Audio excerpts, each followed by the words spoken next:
Alright, YouTube, on this day, of course, a police state, martial law, essentially has descended upon the greater Boston area. They're not calling it a police state, they're not calling it martial law, they're simply saying stay in your homes, and by the way, we're going to go door to door, and if you're not there, we're just going to break down the door and search your house anyway. Apparently that isn't really martial law. It's not martial law, it's just looks like it. It's concerning from a libertarian standpoint. It's concerning when the government would do something like this. Of course, you remember, after 9/11, did they search every home in New York City without warrants and break down people's doors and search their homes and apartments? No, of course not. When Dorner was on the loose in the Los Angeles area, they didn't do that. They set up roadblocks and they handled it in not necessarily a reasonable manner, but a normal manner for the police to do.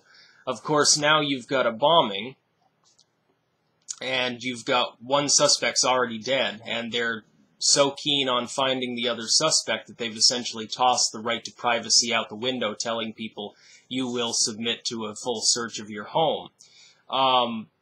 It's concerning on one level because they're actually doing it. It makes no sense. It doesn't make sense to search all of these homes.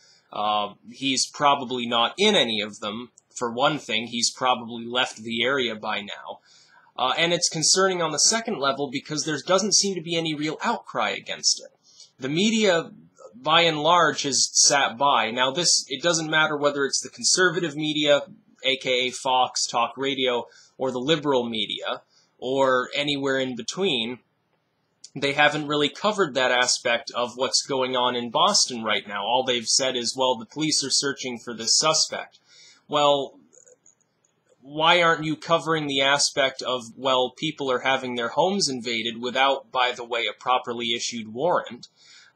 There has been at least one case where a reporter had a gun shoved in their face and was told essentially no interviewing witnesses, which violates the First Amendment. You've got all of these things happening right now, and it makes you wonder if there's something larger going on at this location. Of course, there were individuals who seemed to be part of an organization known as Craft International in the crowd at the Boston Marathon, not far from the blast area.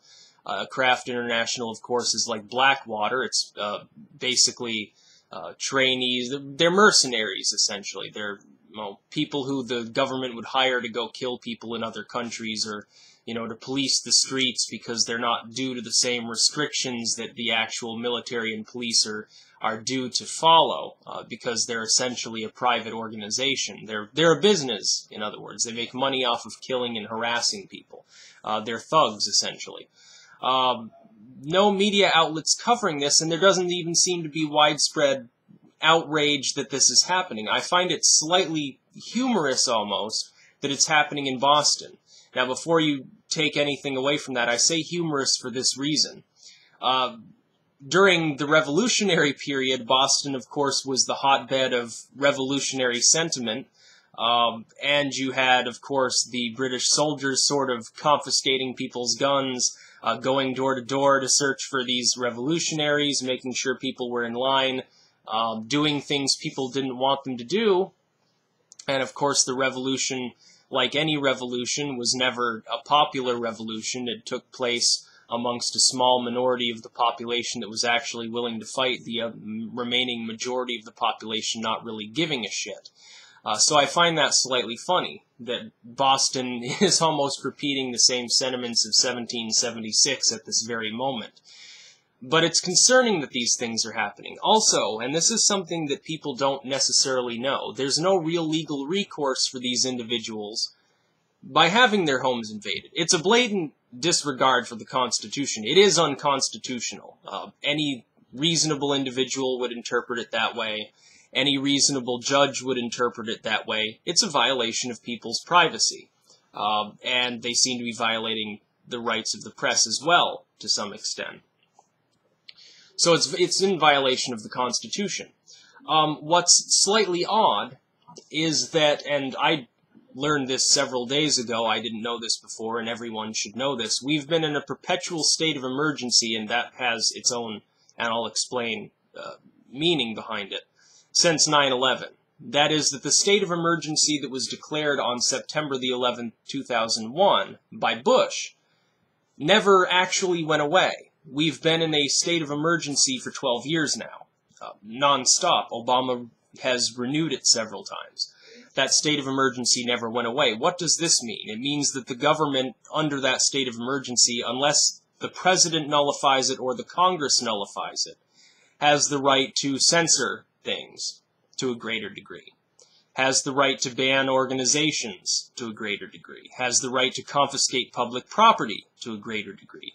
Most of the things that you've seen since 9/11, which were obviously unconstitutional. You see, of course, the government taking people's land and giving it to private businesses while paying pennies to the owner. You see the gun grab after Hurricane Katrina that everyone whined so much about. You see what's happening now in Boston. You see censorship of the press. You see censorship of the internet, attempted censorship in some cases. You see these things happening. They're happening partially because the federal government right now is almost running unrestrained. Right now, the federal government, because we're technically in that same state of emergency that we've been in since I was in middle school, which is long ago and makes no sense to me, the government is no longer, it's run over the banks of its own riverbed, so to speak. This top-down sort of statist government that we have right now. And I'm not an uber-libertarian individual. I lean left on the environmental issues. I do believe in the government controlling corporations to some extent. And I do believe the government should restore law and order in cases where things like this happen. But it's concerning the degree to which they're ignoring the Constitution, which essentially, like I said, under that state of emergency, is essentially null and void. The Defense Authorization Act, all of these things that you see, the use of mercenaries, the use of drones, are perfectly allowed, and it's not even clear whether Congress understands that we're still under that state of emergency. You got to realize most of the people in Congress weren't there on September 11th. Most of the people in Congress are newer than that, or I would say a large section of the Congress post-dates that time period. It's not clear they even understand that a state of emergency exists and that their own power is somewhat less until they collectively vote to nullify it. And it would be good if they did that, by the way. There's no reason, when people are afraid, they lose track of the fact that they're free. When people are injected with fear, or with bigotry, or with, any of these things that happen in the world that make people feel less secure, they're willing to give up their freedom. But Benjamin Franklin said it best, those who are willing to give up essential liberty for temporary security deserve neither. And they're going to get neither. These people in Boston don't seem to understand, or maybe they understand and there's just such a lockdown on communication it hasn't seeped out to the mainstream media yet, that their rights are being violated. There's no legitimate reason why they should be going door to door over such a wide area when the chances that this individual has barged into a home without the neighbors noticing and potentially harmed people without being caught is very low.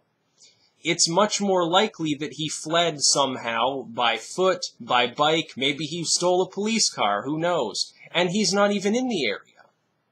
Now, there are also reports of gunfire around the city. What are these people shooting at? There have been reports that they're grabbing people's firearms. That's not clear. It's probably not true, but there are reports that that is possibly the case. And we probably wouldn't know because there's a mainstream media blackout. Fox, at 5 o'clock today, half the streams went down. The scanner streams are down. Some of the live broadcasts on the street online are down anyway for CNN, whatever. And the whole situation just reeks of corruption. It makes absolutely no sense. But the primary thing people need to remember is that just because they have rights enumerated under the Constitution doesn't mean they don't have to fight for those rights from time to time. Of course, the Founding Fathers evolved out of a time period where they were fighting their own government. Another thing people don't understand, they think, well, the Americans fought off the British. No, the British fought off the British. They were still British at the time. They had declared independence. It didn't mean anything to the British government that they declared independence. They still saw them as citizens. They were fighting their own government during the Revolutionary period. And people don't understand that.